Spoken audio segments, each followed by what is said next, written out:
Welcome to Writing at Home, where every day's a writing day. Welcome back. Today, we are going to write for 20 minutes. You can do it, but that means we have to have some ideas of what to write about. We have lots of things. You've written these down. We've shown you lots of different ways. We've already been doing some writing. I'm going to show you another one today. And that is, we can get ideas from books. So I've been reading this book. I can write down my thoughts about what's happening in this book.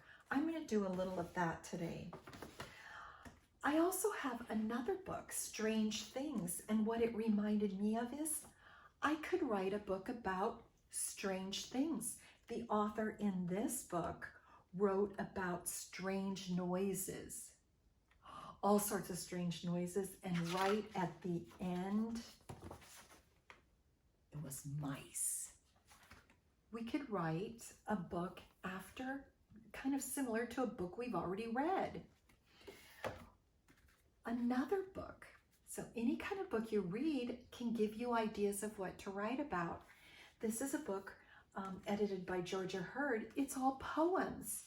And it's called Writing Down the Page. These aren't just any poems. Some of them are written in a different way. She's got one that she says to read from the bottom up.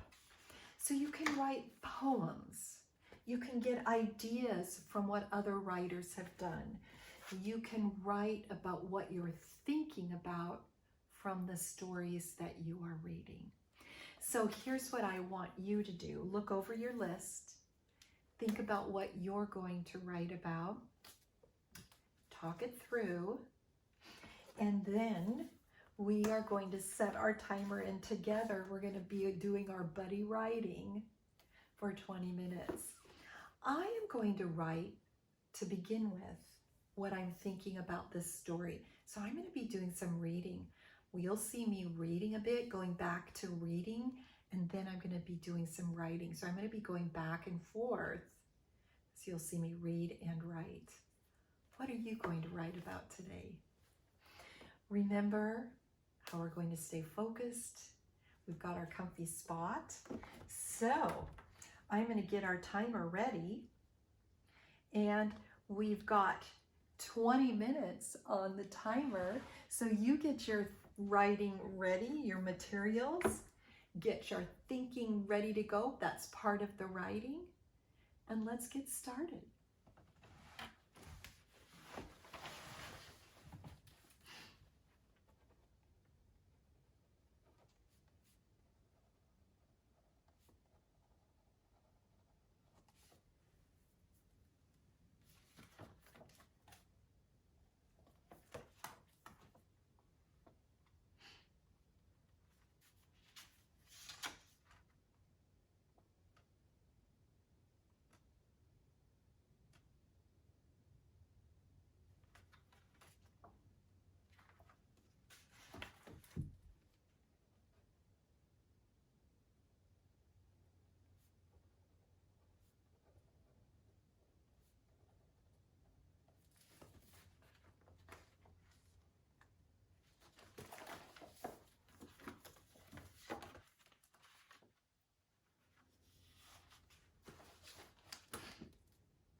my chair was getting a little stiff. I needed a little comfier chair.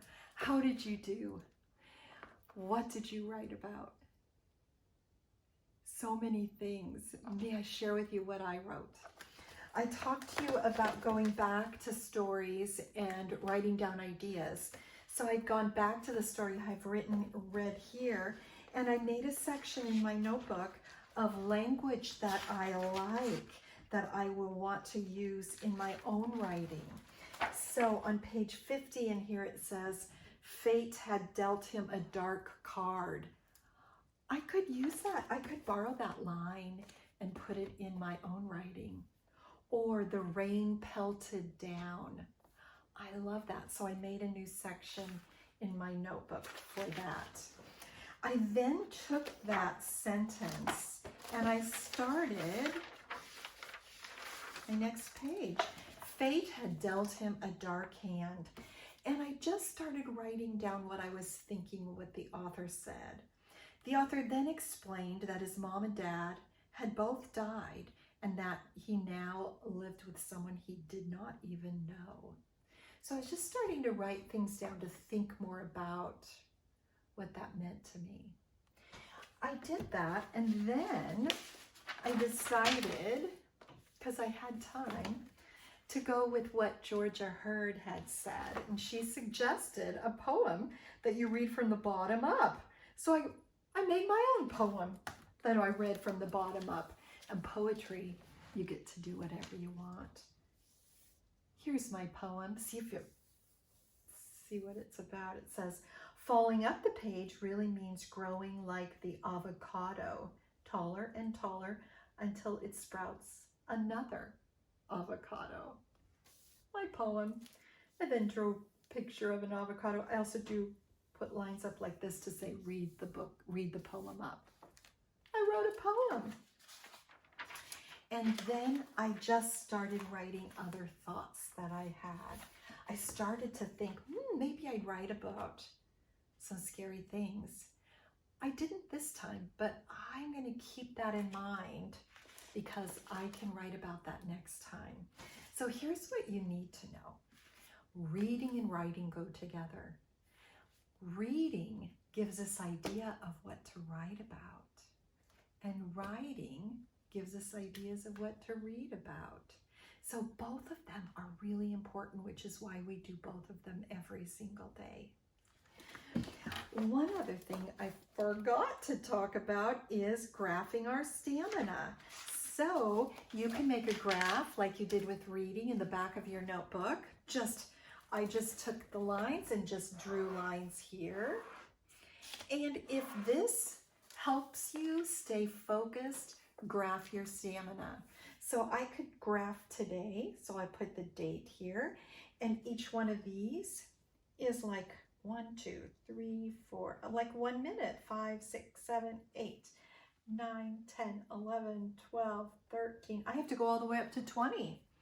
14, 15, 16, 17, 18, 19, 20. So on this date, I did 20 minutes. So if that helps you stay focused and give you a goal, graph your stamina, because that's something that some of us do. One other thing, I started making another list because I kind of like lists. I didn't finish, so I'll finish that next time. It's kind of nice not to finish things because the next time you get a jump start and can just start right away. Okay. Also, one other thing in your notebook, I'm not writing my best writing. I'm trying to get my thoughts down. So for example, on this one, it's not my best, but my thoughts were coming so quickly I wanted to get it written down. The best writing is if we publish that or take it to final copy, but all of this isn't going to. These are lots of ideas for me to write about. Okay, well, friends, well done building your stamina. Now here's where you go from here. Keep writing. If you want to join me and have me be your writing buddy, go back and play any of the videos that you've seen. but keep writing. You have all the tools that you need to continue your writing and also continue your reading, because we know every day truly is a reading and writing day. Thank you for joining me, and go out and become fabulous readers and writers.